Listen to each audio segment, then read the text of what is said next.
ముంబై పక్కన ఉన్న చిన్న స్టేషన్. రాత్రి 11:15 చివరిసారి ఈ రైలు కనిపించింది. 1955లో జరిగిన ఈ సంఘటన ఇవాళ కూడా దేశాన్ని ఆలోచనలో పడేస్తుంది. 9 బోగీలు, 32 ప్రయాణికులు, 4 స్టాఫ్. రైలు ప్రయాణం మొదలైంది.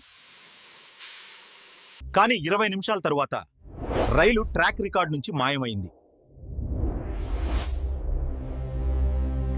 ఆ రాత్రి ఫాగ్ భయంకరంగా ఉంది. 20 అడుగుల దూరం కూడా కనిపించలేదు. ఆ రాత్రి ఫాగ్ భయంకరంగా ఉంది. 20 అడుగుల దూరం కూడా కనిపించలేదు. సాక్షి చెబుతాడు, రైలు పొగలోకి వెళ్ళి ఒక్కసారిగా కనిపించడం లేదు. 100 కిమీల వరకు శోధించారు. కానీ ఏ క్లూ కూడా దొరకలేదు. ట్రాక్ పై ఒక్క బోల్ట్ కూడా కనిపించనీలేదు.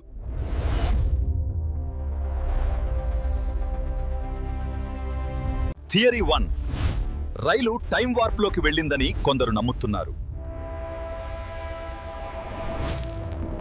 థియరీ 2, పాత బ్రిటిష్ గుప్త టన్నెల్లో రైలు చిక్కుకుందని అంటారు. థియరీ 3, ఇది పారానార్మల్ రాత్రి అని కొందరు చెప్తున్నారు.